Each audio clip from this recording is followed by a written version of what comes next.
2017 में गूगल की तरफ से एक रिसर्च पेपर आता है जिसका नाम था attention is all you need. ये रिसर्च पेपर आने के बाद में लैंग्वेज प्रोसेसिंग का पूरा तरीका ही चेंज हो जाता है। ये रिसर्च पेपर में बात की जाती है एक आर्किटेक्चर की जिसका नाम है ट्रांसफॉर्मर। और ये ट्रांसफॉर्मर पे बेस्ड होके आगे जाके मल्टी बिलियन डॉलर की कंपनियां खड़ी हो जाती है, जैसे ओपन ए है, क्लाउड है, एक्सेट्रा। तो आखिर ये ट्रांसफॉर्मर है क्या? एलएलएम के अंदर इसका क्या यूज़ है? टोकन्स क्या होते हैं, वेक्टर्स क्या होते हैं, अटेंशन क्या है, एलएलएम मॉडल के अंदर ये मॉडल सीखता कैसे है? ये सारे क्वेश्चंस अगर आपके दिमाग में हैं तो ये वीडियो आपके लिए है। इस वीडियो में अपन बिल्कुल स्टार्ट से लेके एंड तक सब कुछ डीप में डिस्कशन करेंगे। तो चलिए शुरू करते हैं एलएलएम और ट्रांसफार्मर की पूरी कहानी।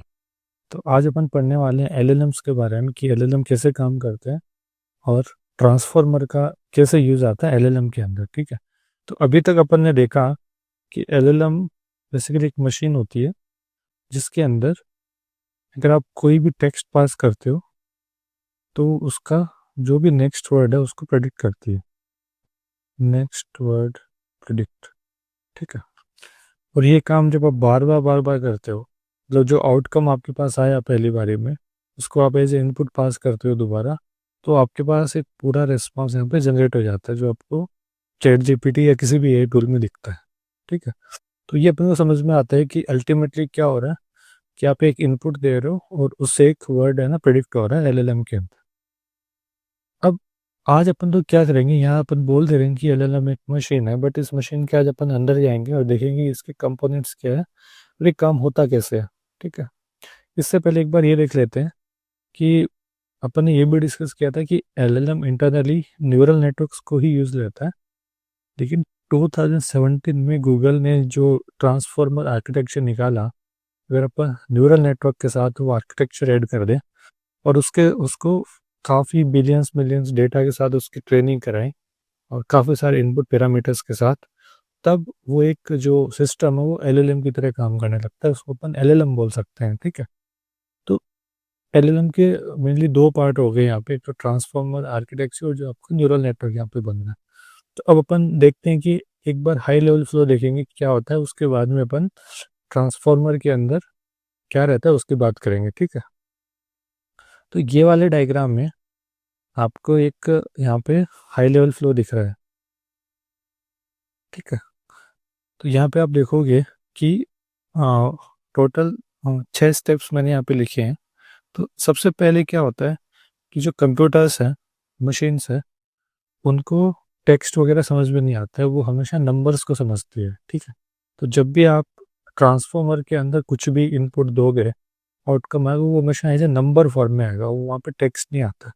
तो सबसे पहला काम ये रहता है जब अपन ट्रांसफॉर्मर के अंदर डेटा पास करते हैं ट्रेनिंग वगैरह के लिए, तो वो न्यूमेरिकल फॉर्म में हो। ठीक है, तो वो पास किया जाता है वेक्टर फॉर्म में।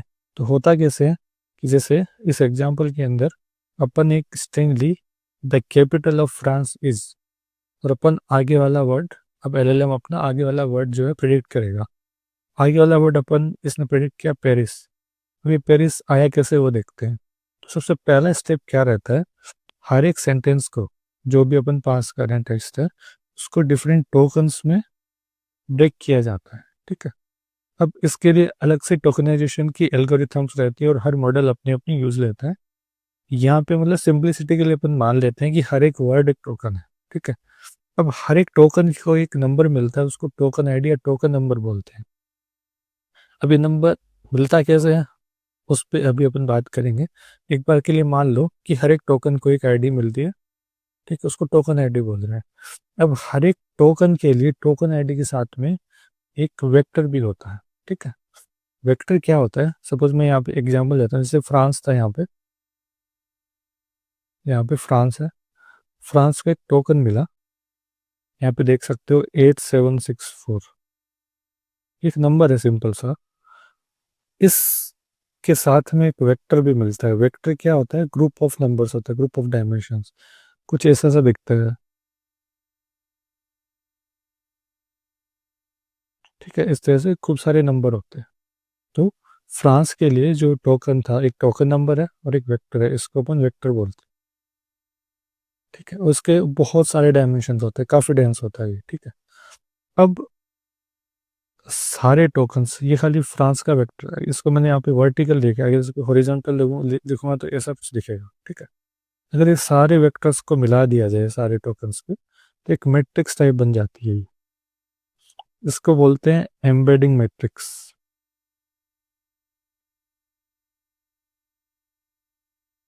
ठीक है। इसको अपन बोलते हैं एम्बेडिंग मैट्रिक्स, जो यहाँ पे आप देख रहे हो। तो सिंपल है, पहले अपने पास वर्ड आया, वर्ड से एक टोकन नंबर आया, उससे वेक्टर आया।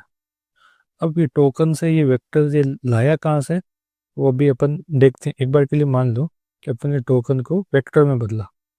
अब क्या होता है कि ये वाला काफ़ी रिच होता है, मतलब ओनली इससे अपन को पता नहीं लगता है कि वर्ड का मतलब क्या है, लेकिन वेक्टर से अपन क्या वर्ड है उसके बारे में अपन उसके जो भी कैरेक्टरिस्टिक्स है उनका पता लगा सकते हैं, ठीक है। ये सारी बातें अभी मैं आपको रिपीट करूंगा, बताऊंगा डिटेल में, लेकिन ये हाई लेवल में अपन बस एक बार देख रहे हैं। तो इनपुट आए, उनसे टोकन्स बने, टोकन से वेक्टर बने, सारे वेक्टर आप मिला दो एक मैट्रिक्स बन जाएगी, उसको एम्बेडिंग मैट्रिक्स कहते हैं यहाँ पे। अब ये जो है चीज़, ये पास की जाती है ट्रांसफॉर्मर को। ट्रांसफॉर्मर आप एक बार मान लो कि एक न्यूरल नेटवर्क है काफ़ी बड़ा, ठीक है। आप उसको एज ए इनपुट पास कर रहे होगे, और ट्रांसफॉर्मर से आउटकम में एक वेक्टर आएगा आपके पास, अगेन ऐसा कुछ। ये जो वेक्टर आता है इसको अपन हिडन स्टेट बोलते हैं। ये वेक्टर पास किया जाता है जो आउटपुट प्रोजेक्शन लेयर है, मतलब एक लेयर है, उसका काम है आउटपुट को प्रोजेक्ट करना।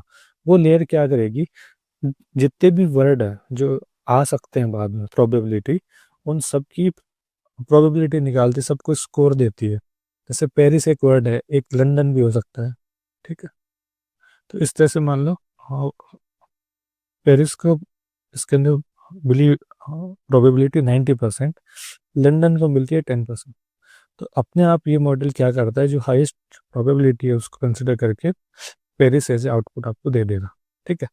तो इस पूरे डायग्राम में जो मेन चीज़ अपन ने समझी वो समझी कि मशीन से और टेक्स्ट नहीं समझती है, मशीन एक पर्टिकुलर फॉर्मेट है, नंबर फॉर्मेट वो समझती है। तो अपन ने वेक्टर्स में बदला चीज़ों को, वेक्टर्स पास किए ट्रांसफॉर्मर को, ट्रांसफॉर्म में रिटर्न किया एक वेक्टर फॉर्म में कुछ, उससे अपन ने डिफरेंट डिफरेंट वर्ड जो आ सकता है उनकी प्रोबेबिलिटी निकाली, उनका स्कोर निकाला, और अकॉर्डिंगली जो हाईएस्ट प्रोबेबल वर्ड आया जिसकी ज़्यादा आई उसको रिटर्न कर दिया। अब ये जो पेरिस आया ना अपने पास, ये अपन यहाँ पे अपेंड कर देंगे, तो ये बन जाएगा the capital of France is Paris. अब ये एज ए इनपुट जाएगा, और इसके आगे वाला वर्ड अपन प्रिडिक्ट करेंगे। तो इस तरह से अपने पास बार बार ये प्रोसेस चलता रहेगा, रिकरेंटली रिपीट में चलता रहेगा, और अपने पास पूरा एक रिस्पॉन्स यहाँ पे जनरेट हो जाएगा, ठीक है। अब आगे बढ़ने से पहले, अब आगे अपन बात करेंगे कि ये ट्रांसफॉर्मर कैसे काम करता है, बट उससे पहले एक बार ये दो कंपोनेंट पे फोकस करते हैं कि आखिर ये है क्या, मतलब टोकनाइजेशन क्या है, और वेक्टर्स की एक बार फील लेते हैं कि वेक्टर्स है क्या, ठीक है। अब आप वेक्टर्स के बारे में आपको जानना है तो आप इसकी मदद से कर सकते हो। वेक्टर में अपन जनरली क्या कर रहे हैं कि अपने पास है तो वर्ड ही ये सारे, देखो बैटल हॉर्स, तो अपन वर्ड को एक मीनिंग दे रहे हैं। वर्ड को मीनिंग देने के लिए, और वो भी न्यूमेरिक फॉर्म में, ताकि जो मॉडल समझ सके, ठीक है। जैसे यहाँ पे मैंने काफ़ी सारे वर्ड ले रखे हैं, और यहाँ पे ये सारे इनके कैरेक्टरिस्टिक्स है, ठीक है। इनको आप डायमेंशन भी बोल सकते हैं।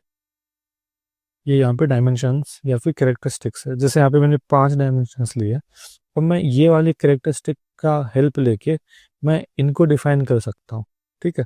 जैसे यहाँ पे किंग है, तो यहाँ पे मैंने किंग को कैसे डिफाइन किया कि किंग की अथॉरिटी 1 दे दी, ऑब्वियस सी बात है। किंग रिच है, उसका उसका जेंडर मेल है, तो यहाँ पे मेल को -1 दे रहे हैं, फीमेल को +1 दे रहे हैं। वैसे मैंने जो मैन है, क्वीन है, वो मैंने इन सब को मैंने ये जो मैंने 5 डायमेंशन डिफाइन करी इसके बेसिस पे डिफाइन कर दिया। अब जो आप यहाँ पे किंग का वेक्टर देखोगे, ये वाला 1 0 0 1 -1, अगर आपके पास ये वेक्टर आता है तो आप ऑलमोस्ट अंदाज़ा लगा सकते हो कि शायद एक किंग का ही है। मतलब मैं ये नहीं कह रहा कि कंफर्म लगा पाओगे, बट अगर आप इसके आगे थोड़े बहुत डायमेंशन और ऐड कर दो तो आपको लग रहा होगा कि आप ऑलमोस्ट श्योरिटी से कह सकते हो कि ये वाला वेक्टर किंग का ही है।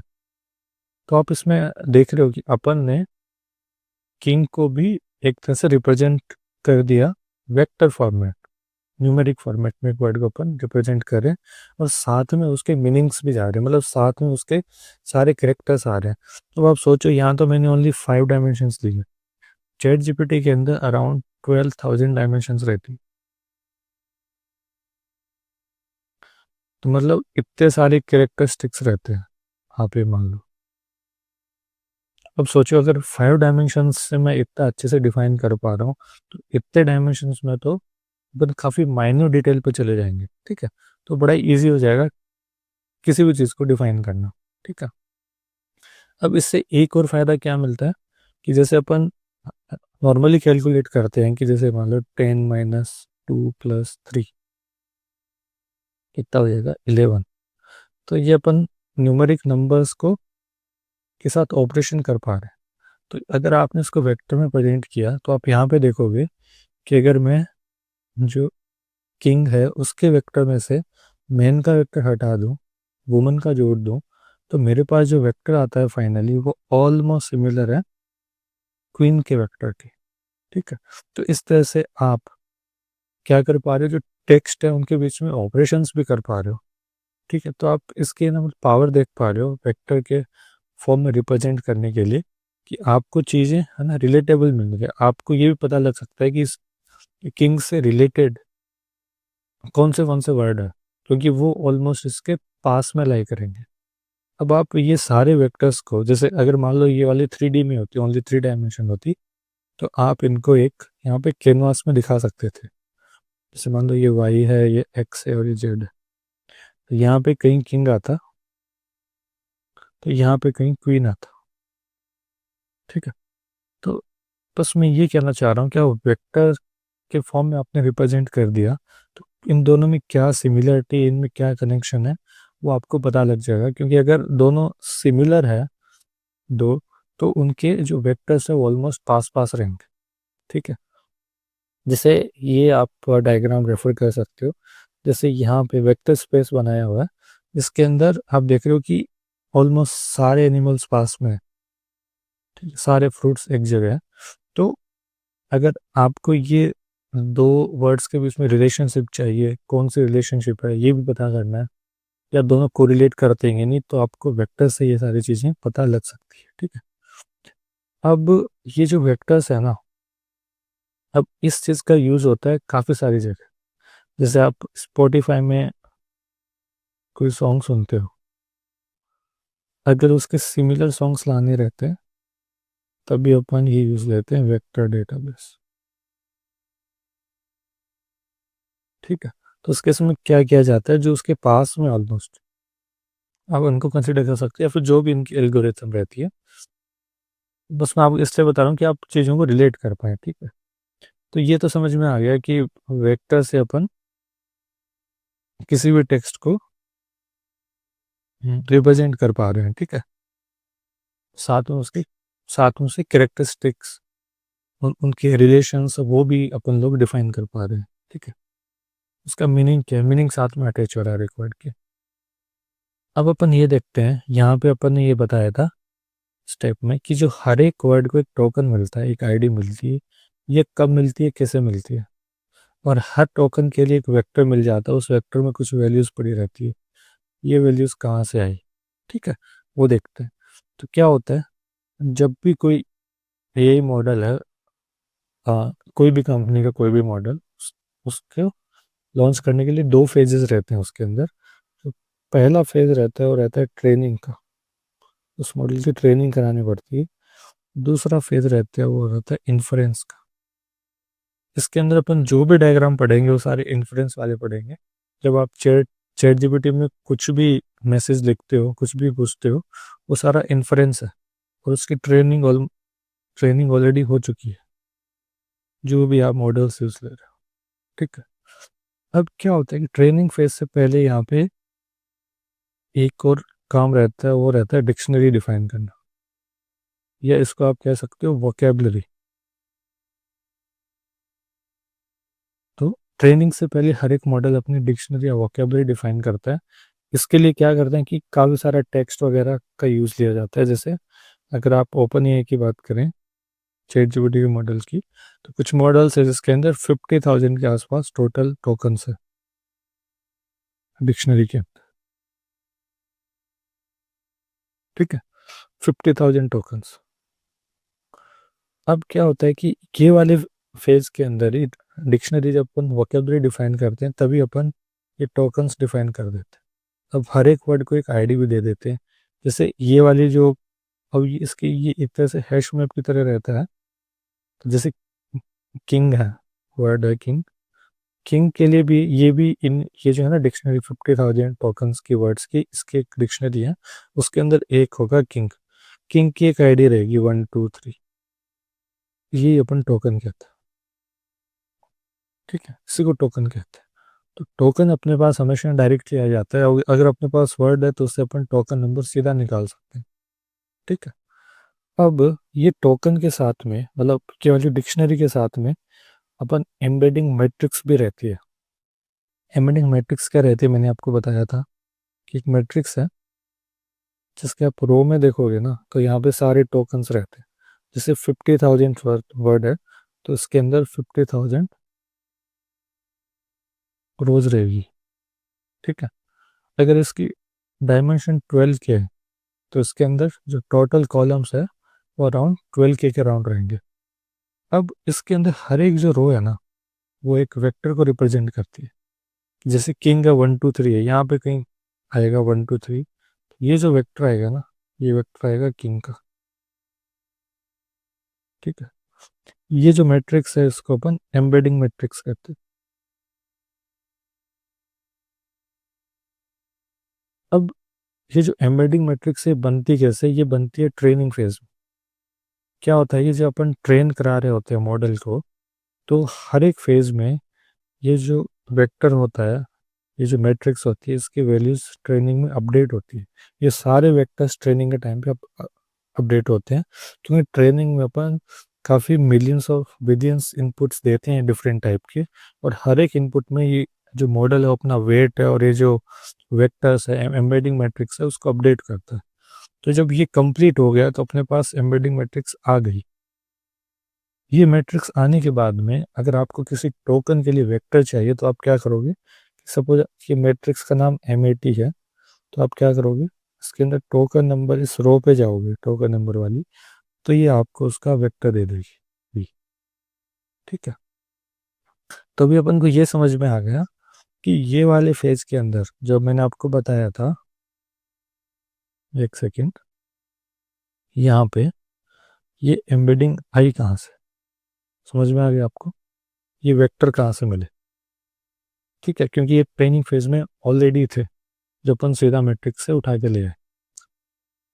अब अपन को समझ में आ गया कि टोकन्स किस लिए काम आते हैं, वेक्टर फॉर्म में अपन कैसे रिप्रेजेंट करते हैं। अब अपन एक बार पूरा प्रोसेस समझ लेते हैं, स्टार्ट टू एंड, हायर मतलब फ्लो इंटरनली कैसे काम करता है। ठीक है, अब आप देखोगे ये वाला डायग्राम है जिसमें अपन ने सब कुछ समझाया है। तो पहला फेज होता है टोकनाइजेशन, जो अपन ने ऑलरेडी देख लिया है। यहाँ पे अपन ने इसको टोकन्स में डिवाइड किया, जो सीधा डिक्शनरी से आगे अपने पास क्या वैल्यू रहेगी। उसके बाद जो एम्बेडिंग मैट्रिक्स थी उससे अपने पास हर एक का वेक्टर की वैल्यू आ गई, कैपिटल की, ऑफ की, फ्रांस की, इसकी, सारे वेक्टर्स की वैल्यू आ गई। ये आने के बाद में हम जो एक इम्पॉर्टेंट चीज़ इसमें अलग रहती है वो रहती है, हाँ, पोजिशनल इंफॉर्मेशन ऐड करना। इसका मतलब क्या है कि ये जो वेक्टर है ना यहाँ पे, इसको V1 मान लो। अब यहाँ पे जो है उसको ये नहीं पता है कि जैसे आप फ्रांस का देख रहे हो तो ये नॉर्मल फ्रांस का वेक्टर है, मतलब फ्रांस कहीं भी आ सकता है, पहले भी आ सकता है, लास्ट में आ सकता है, बीच में आ सकता है। लेकिन यहाँ पे क्या कंटेक्स्ट में आ रहा है यहाँ पे नहीं पता है इन्फॉर्मेशन। तो अपन क्या करते हैं कि जैसे यहाँ पे फ्रांस आ रहा है 4th नंबर पे, तो अगर इस वेक्टर में आप ये इन्फॉर्मेशन और डाल दो, इस वेक्टर में आप ये इन्फॉर्मेशन डाल दो कि इसकी पोजीशन क्या है, तो मान लो एक नया वेक्टर बन के आता है V2। उस V2 वेक्टर में ये तो होगा ही वेक्टर जो पहले से था, साथ में इसका पोजिशनल कंटेक्स्ट भी होता है। ठीक है, अब इसका फ़ायदा क्या है, क्योंकि डिफरेंट डिफरेंट पोजीशंस पे उसके मीनिंग चेंज हो जाते हैं, वर्ड्स के पूरा सेंटेंस का मीनिंग चेंज हो जाता है। इसको अपन एग्जांपल से भी समझ सकते हैं, बट आई थिंक आपको समझ में आ गया होगा, उतना डीप में नहीं जाएंगे। तो इसके साथ में अपन ने इसके ना पोजिशनल कंटेक्स्ट भी ऐड कर दिया। अब इसके बाद आता है सबसे इम्पोर्टेंट फेज, फिर आता है ट्रांसफॉर्मर का फेज। यहाँ तक आने के बाद अपने पास वेक्टर्स आ गए सबके, जितने भी टोकन्स हैं ना सबके वेक्टर्स आ गए यहाँ पे आने के बाद फोर्थ फेज तक। अब जो पांचवा फेज है अपने पास, उस फेज में क्या होता है, जो असली जो प्रिडिक्शन हो रहा है, ठीक है, प्रिडिक्शन वाला काम यहाँ पे हो रहा है। अब ट्रांसफॉर्मर में जो सबसे हाँ बड़ी क्वालिटी रहती है वो रहती है सेल्फ अटेंशन की। क्या है सेल्फ अटेंशन? सेल्फ अटेंशन का सीधा सा मतलब है कि जितने भी वर्ड्स हैं ना, उनके पास बाकी वर्ड्स की भी इंफॉर्मेशन रहती है, बाकी वर्ड्स का क्या रिलेवेंस है ये उनके पास रहता है। जैसे यहाँ पे वर्ड है इज, तो इज को पता रहता है कि ये वर्ड में से मेरे पास इज को जब मतलब इसके लिए ये पता लगाना कि इसके लिए इनमें से कौन से वर्ड है जो ज़्यादा इंपॉर्टेंट है, उसको बोलते हैं सेल्फ अटेंशन। जैसे इसके लिए इस वाले केस में जो जो मोस्ट इम्पोर्टेंट वर्ड रहते हैं वो रहता है कैपिटल और फ्रांस, क्योंकि यहाँ पे इज आ रहा है। मतलब इसका मतलब कौन सी चीज़ है, और उसके लिए सब्जेक्ट और ऑब्जेक्ट आप एक तरह से देख रहे हो पैटर्न। तो ये जो पैटर्न वाला काम है ना यहाँ पे, कि कौन से वर्ड के लिए कौन से बाकी वर्ड्स ज़्यादा इंपॉर्टेंट है, इसको बोलते हैं सेल्फ अटेंशन। ये वाला काम होता है यहाँ पे। अब ये मैंने सिंपली समझा दिया, बट ये भी इसके अंदर भी काफ़ी सारी लेयर्स रहती है, न्यूरल नेटवर्क्स काम करते हैं, बार बार होता है ये भी। लेकिन इसके बाद आपको पता लग गया कि कैपिटल और फ्रांस ज़्यादा इंपॉर्टेंट। अब इसके बाद में चीज़ आती है forward feed forward neural network के पास। अब ये जो काम है ना यहाँ पे काम होता है पैटर्न मैचिंग वाला काम। यहाँ पे काम होता है पैटर्न मैचिंग का, और जो असली प्रेडिक्शन है वो यहाँ पे होता है। अब यहाँ से तो आपको पता लग गया ऊपर से कि कैपिटल ऑफ फ्रांस आपके लिए इम्पोर्टेंट है, बट ये इन्फर करना, ये पता लगाना कि अगर किसी हाँ कंट्री की जो जो मतलब कैपिटल है वो हमेशा एक सिटी होती है, ये जो इंफॉर्मेशन है, ये जो नॉलेज है, ये इस वाली लेयर पे आता है। ये इस वाली लेयर पे सारे पैटर्न मैचिंग और जो प्रिडिक्शन वाला काम है वो मेनली यहाँ पे होता है। ठीक है। अब ये जो दोनों काम है ना, इनके मल्टीपल लेयर्स रहते हैं, मतलब बार बार होते हैं। आपने न्यूरल नेटवर्क्स में यहाँ पे देखा होगा, मैं आपको डायग्राम दिखा देता हूँ। तो उन दोनों फेजेस में जो आपको मैंने बताए हैं, self attention plus feed forward neural networks, जो दोनों स्टेप्स हैं, दोनों के अंदर ऐसे मल्टीपल लेयर्स रहती है न्यूरॉन्स की। ठीक है। और दोनों के अंदर यहाँ पे ऐसे वेट वगैरह कुछ रहेंगे, ये वाले दोनों फेजेस में। अब जो इसका आउटकम आता है यहाँ पे, ये आपकी लेयर 5 है। ठीक है। अब जो इसका आउटकम आता है यहाँ पे जो इसका आउटकम आया वो जाता है आउटपुट प्रोजेक्शन के पास। ठीक है। ये आपका 6 स्टेप है। आउटपुट प्रोजेक्शन के पास क्या होता है, इससे जो आउटपुट है ना वो एक वेक्टर आता है। आप मानो एक वेक्टर आता है, इस वेक्टर को अपन बोलते हैं हिडन स्टेट। ठीक है। ये जो वेक्टर आता है, ये पास होता है आउटपुट प्रोजेक्शन के पास। ये क्या करता है, एक तरह से इस वेक्टर की है ना सिमिलरिटी देखता है बाकी जितने भी वर्ड अपने पास, जितने भी टोकन अपने पास पड़े हैं, और सबको एक स्कोर देता है। जितने भी डिक्शनरी में टोकन्स है, जैसे मान लो 50,000 है टोकन्स थे, तो 50,000 की 50,000 वर्ड्स को ये स्कोर देगा कि इसकी यहाँ पे आने के लिए कितना रिलेवेंट है वो वर्ड, नेक्स्ट वर्ड बनने के लिए कितना रिलेवेंट है, स्कोर देता है। जैसे यहाँ पे हाँ, जो मतलब पेरिस है उसको 12.5 स्कोर मिला सबसे ज़्यादा। फ्रेंच, लंदन, बर्लिन, रोम, इनको खुद स्कोर मिला, वैसे आगे सबको मिलेगा सारे वर्ड्स को। तो ये स्कोर मिलने के बाद में जो सबसे ज़्यादा स्कोर रहता है उसको कंसिडर कर लिया जाता है और उसको एज आउटपुट रिटर्न कर देता है। फिर ये साइकिल रिपीट होता है पूरा। ठीक है। इस तरह से चीज़ें काम में करती है। अब ये जो आता है ना, यहाँ पे दोबारा डिकोडिंग होती है। मतलब यहाँ से आपको टोकन का पता लगेगा कि कौन सा टोकन है। उस टोकन से वर्ड लाने के लिए सिंपल सा जो भी हैश मैप का आप यूज़ ले रहे हो, रिवर्स हैश मैप भी रहता है, तो उससे आप निकाल सकते हो कि वर्ड कौन सा था। ठीक है। तो बेसिकली ट्रांसफॉर्मर में जो मेनली स्टेप रहता है वो रहता है सेल्फ अटेंशन। सेल्फ अटेंशन का सिंपल सा मतलब है कि ऐसा नहीं कि हर वर्ड इंडिविजुअली काम कर रहा है, हर वर्ड बाकी वर्ड को भी साथ में लेके काम कर रहा है। ठीक है, वो ये भी देख रहा है कि बाकी वर्ड्स का क्या मतलब है, उसके लिए कौन से वर्ड है जो ज़्यादा इंपॉर्टेंट है, बाकी वर्ड्स का भी रिलेवेंस साथ में रखता है। और फीड फॉरवर्ड नेटवर्क है वो एक्चुअली जो इसका ब्रेन है, जो पैटर्न मैचिंग का काम है, जो ट्रेनिंग के अंदर अपन सारा काम कर रहे हैं, उससे ये वेट्स अपडेट हो रहे हैं। ठीक है, तो ये इसका मेन कोर है। बाकी जो वेक्टर बनाने वाला काम है यहाँ पे, इनपुट बनाने वाला, वो इधर हो ही रहा है। और अपन पोजिशनल इंफॉर्मेशन भी यहाँ पे रखते हैं। अब इसके अंदर हाँ, जो एक और चीज़ मैं आपको बता देता हूँ कि ये जो एम्बेडिंग मैट्रिक्स आपको पता है क्या, अभी मैंने आपको समझाया, जितने भी वर्ड्स हैं सबके वेक्टर को आप मिलाते जाओ तो जो मैट्रिक्स बनती है वो एम्बेडिंग मैट्रिक्स है। अटेंशन वेट्स क्या है, ये वाले स्टेप में मल्टी हेड सेल्फ अटेंशन, ये स्टेप के अंदर जो आपका ऐसा कुछ न्यूरल नेटवर्क रहेगा यहाँ पे, उस न्यूरल नेटवर्क में जितने भी वेट्स आते हैं आपके, आप बोल सकते हो कि मल्टी हेड अटेंशन में decide how much each word should pay attention to other words, कि इस वाले में सारे वर्ड है ना, जैसे ये वर्ड है तो इसके अंदर ये कितना अटेंशन पे करेगा, वो वेट है यहाँ। फीड फॉरवर्ड वेट्स क्या है आपको बता दें, ये वाले न्यूरल नेटवर्क्स में जो वेट है वो फीड फॉरवर्ड वेट्स है। आउटपुट वेट मतलब वैसे आउटपुट वेट्स है, ये सारे आप कंसिडर कर सकते हो। मैं मतलब हाँ डिटेल में नहीं जा रहा, मान लो कि मतलब एक तरह से जो वेट्स है वो उसी हिसाब से काम कर रहे हैं। ठीक है, अब मैंने आपको बताया कि दो फेज रहते हैं इसके, ट्रेनिंग और इन्फरेंस फ्लो। अभी तक जो अपन देख रहे हैं वो पूरा इन्फरेंस फ्लो ही देख रहे थे। ठीक है, इन्फ्लुएंस फ्लो में क्या हो रहा था कि अपन इनपुट जा रहा था, टोकनाइजेशन हो रहा था, वेक्टर बन रहे थे, ट्रांसफॉर्मर में डाल रहे थे, प्रिडिक्शन हो रहा था, अपने पास वर्ड आ रहा था और फिर अपन ये रिपीट करते जा रहे थे। ठीक है, ये था इन्फ्लुएंस फ्लो। लेकिन एक होता है ट्रेनिंग फ्लो जो पहले होता है। ट्रेनिंग फ्लो में क्या होता है, ट्रेनिंग फ्लो में अपन को पता होता है पहले से कि आउटपुट क्या होगा, और अपन क्या करते हैं, इसको प्रिडिक्शन करने देते हैं, और इसके बाद जो प्रिडिक्ट उसने किया है उसके अंदर अपन एरर कैलकुलेट करते हैं, जो एक्चुअल आउटकम आना चाहिए उससे कितना दूर है वो, कितना डिस्टेंस पे है। ठीक है, इसके अकॉर्डिंग अपन अपडेट वेट्स, अपन ये जो वेट है यहाँ पे W1 W2, इन वेट्स को अपन अपडेट करते हैं, जितने भी पैरामीटर्स है ना, इस तरह से आप बोल सकते हो कि अपडेट पैरामीटर्स।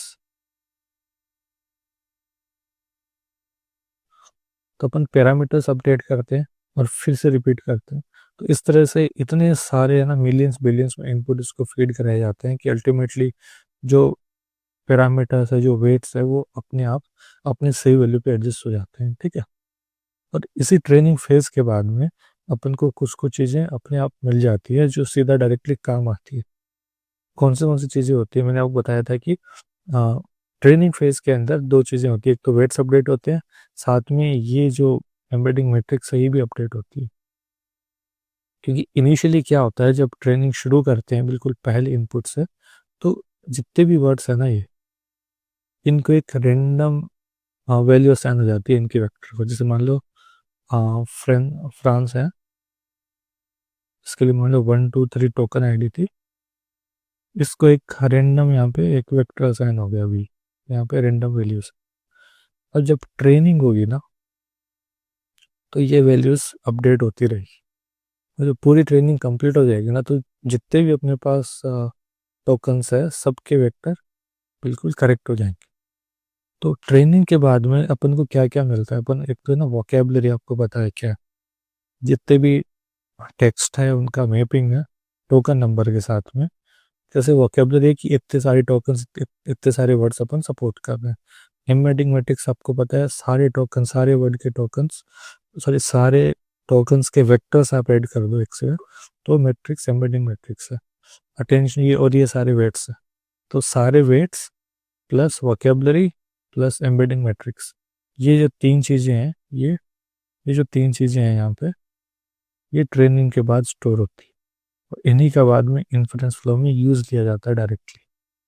ठीक, अब देखो ये कितनी, हाँ, कितनी इम्पोर्टेंट बात है कि किसी कंपनी ने मान लो चैट जीपीटी ने बिलियंस में पैसा लगाया, और ये पैसा लगाने के बाद में, इसकी पूरी है ना ट्रेनिंग में, इतना पैसा लगाने के बाद में क्या मिलता है उसको? कुछ वेट्स मिलते हैं, राइट? ये सारे वेट्स प्लस एम्बेडिंग मैट्रिक्स मिलती है,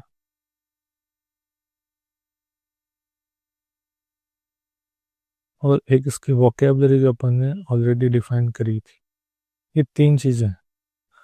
अब ये तीन चीज़ें हैं, हाँ, इस कंपनी के लिए बहुत ज़्यादा वैल्यूबल है। ये काफ़ी क्रिटिकल, काफ़ी क्रूशियल चीज़ें हैं, क्योंकि ये चीज़ें आप किसी को दे नहीं सकते, तो इनके लिए एक्स्ट्रा सिक्योरिटी रहती है।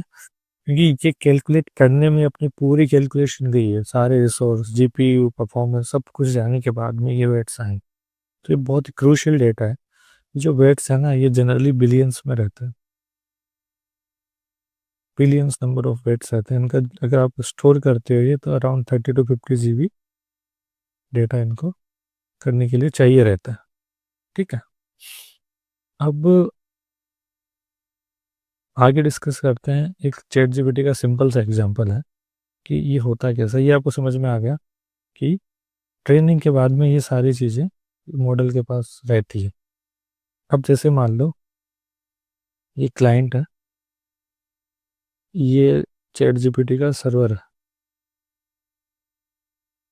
आपने जाके ब्राउज़र पे चैट जीपीटी खोला क्लाइंट ने, और कुछ भी मैसेज लिखा यहाँ पे, कुछ भी प्रॉम्प्ट दिया। जब इसने प्रॉम्प्ट दिया तो ये इसका रिस्पॉन्स देगा। तो ये होता कैसे है, जब भी कोई सर्वर रन होता है, तो रन के टाइम अपन क्या करते हैं, सारे मॉडल लोड कर लेते हैं। किसको लोड कर लेते हैं? कि ये जितनी भी चीज़ें हैं, अपन सारे वेट्स जो है अपने पास, उनको लोड कर लेते हैं। जो, हाँ, वेक्टर्स है, जो मैट्रिक्स है, उनको लोड कर लेते हैं, है ना। जो अपनी वोकेबलरी है, उसको लोड कर लेते हैं जब सर्वर रन होता है। इनको एक साथ अपन लोड कर लेते हैं, जो भी रैम में या एसएसडी में। उसके बाद जब भी प्रॉम्प्ट आता है, जब भी रिक्वेस्ट आती है, क्योंकि ये ऑलरेडी लोडेड है, तो अपन जो भी अपन ने यहाँ पे सीखा था इन्फ्रेंस फ्लो में, ये सारे काम होते हैं यहाँ पे, सारे काम होते हैं, और इसके हिसाब से जो नेक्स्ट वर्ड है वो यहाँ पे आता है। ठीक है, यहाँ पे पूरा प्रोसेस वाला काम होता है। ठीक है, लेकिन मैं बस ये इसलिए समझा रहा हूँ कि मतलब ये नहीं लगे कि हर एक रिक्वेस्ट अपन लोड कर रहे हैं, ऐसा नहीं होता। एक बार में लोड कर लिया, और उसके बाद आपका जब भी रिक्वेस्ट आता है उसके साथ आप अगला वर्ड प्रेडिक्ट करके रिटर्न करते हो। तो इस तरह से चीज़ें काम करती है। आई थिंक इसमें आपको चीज़ें समझ में आई रहेंगी काफ़ी सारी। अब अगर इसको अपन ओवरऑल समराइज करें, तो अपन ने, हाँ, ये सब देख लिया। एक बार चेक कर लेते हैं कि अपन ने चीज़ें, टोकन्स अपन ने देख लिए क्या है, अपन ने वेक्टर्स देख लिए, एम्बेडिंग मैट्रिक्स देख ली, पोजिशनल एम्बेडिंग देख ली, सेल्फ अटेंशन देखा अपन ने, ट्रेनिंग देखा, इन्फ्रेंस देखा। तो आई थिंक अपन ने मोस्ट ऑफ द चीज़ें कवर कर ली है। एक बार चैट जीपीटी का छोटा सा एग्जांपल ले लेते हैं। इनके अंदर वोकेबलरी के अंदर 50,000 के आसपास यूनिक टोकन्स है। ट्रेनिंग डेटा इन्होंने कितना यूजली आप देख सकते हो, 300 बिलियंस प्लस टोकन्स। कितना ह्यूज डेटा है जिससे इन्होंने ट्रेन करा है, उसके बाद वेट्स वगैरह हैं। इसके अंदर जो पैरामीटर्स है, पैरामीटर्स का मतलब है आप वेट्स मान सकते हो। मतलब जब मैं कहता हूँ वेट, वो पैरामीटर का सबसेट है। पैरामीटर का मतलब है जितने भी वेरिएबल्स है जो यहाँ पे काम में आते हैं, सारे पैरामीटर्स, वेट उनमें से एक है। तो 175 बिलियन पैरामीटर्स या वेट्स इन्होंने यूज लिए हैं। और हिडन डायमेंशन इतनी है, 12K के आसपास डायमेंशन है, 96 लेयर्स है। लेयर जो मैंने आपको यहाँ पे बताई थी, आ, ये वाले पोर्शन में, कि यहाँ पे मल्टीपल लेयर्स रहती है। ठीक है, तो आई थिंक इस वीडियो के लिए इतना ही। बाकी चीज़ें अपन अगली वीडियो